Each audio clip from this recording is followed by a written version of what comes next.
Hello everyone, and welcome to Strategic Management of Multinational Corporations, Lecture Note 12, Strategic Alliances versus Mergers and Acquisitions, based on the academic courseware by Professor Shihmin Lo.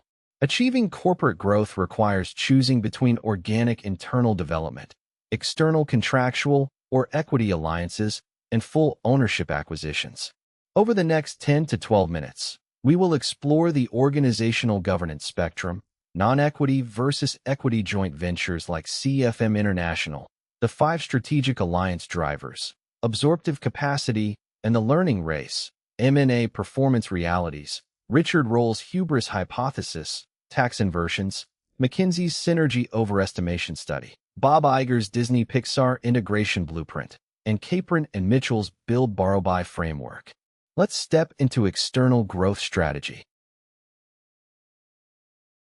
A strategic alliance is a cooperative arrangement between independent firms sharing resources to pursue mutual goals, especially between potential or actual competitors.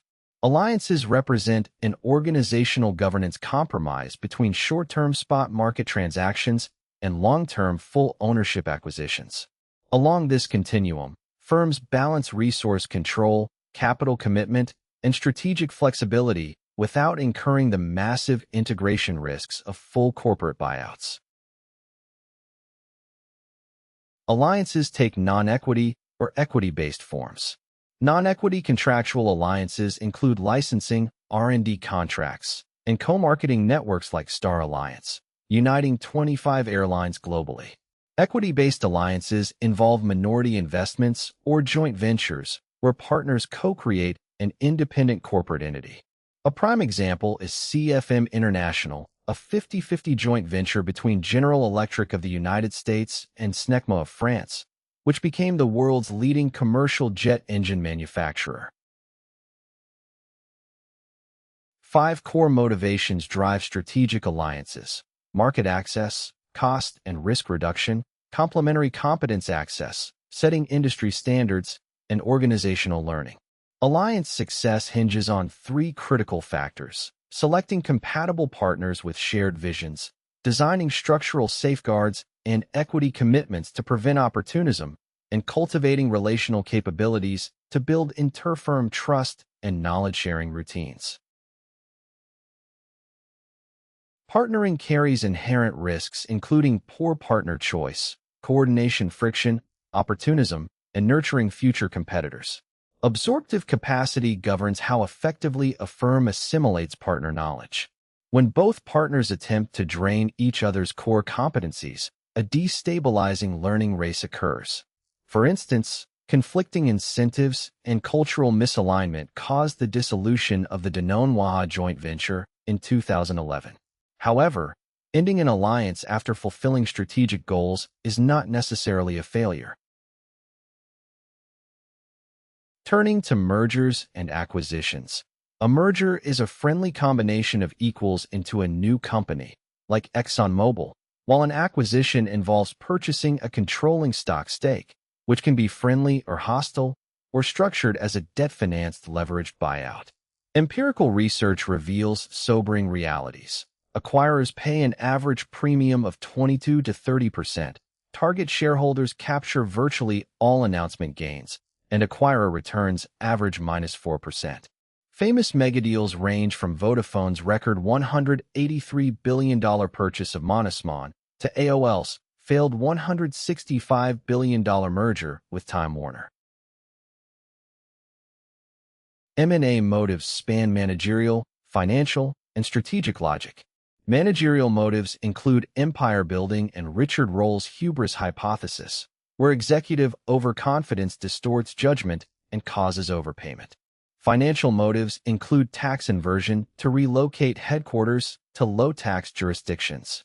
Strategic motives focus on value creation. Horizontal mergers build market scale, as seen in U.S. airline consolidation. Geographic mergers enable rapid entry, like HSBC acquiring 17 overseas banks, and tech Acqui-Hiring acquires uncopyable talent, exemplified by Google buying 117 startups in 4 years. Pre-merger due diligence requires rigorous evaluation. McKinsey found that 70% of M&As overestimate revenue synergies because they ignore revenue dyssynergies, such as customer churn when retail banks merge. Furthermore, the lemons problem creates severe information asymmetry where sellers possess superior knowledge about target flaws. Hewlett-Packard experienced this caution when it acquired autonomy for $11 billion without thorough due diligence, forcing an $8.8 billion accounting write-down. Corporate culture clashes represent the primary cause of post-merger failure, as seen in Daimler-Chrysler. Bob Iger's $7.4 billion acquisition of Pixar provides a masterclass in post-merger integration. Rejecting Wall Street demands for immediate forced integration, Bob Iger prioritized respect and patience.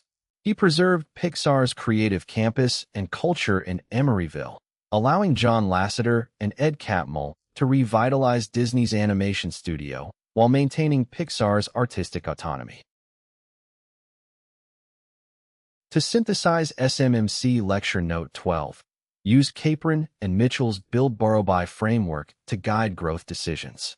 Choose internal build for organic capabilities, contractual or equity alliances to borrow complex skills while sharing risk, and full M&A only when deep physical integration is essential. As Clayton Christensen emphasized, keep acquisitions autonomous when reinventing business models. Thank you for watching SMMC LN12 with Professor Shihmin Lo. Stay strategic, and I will see you in the next lecture.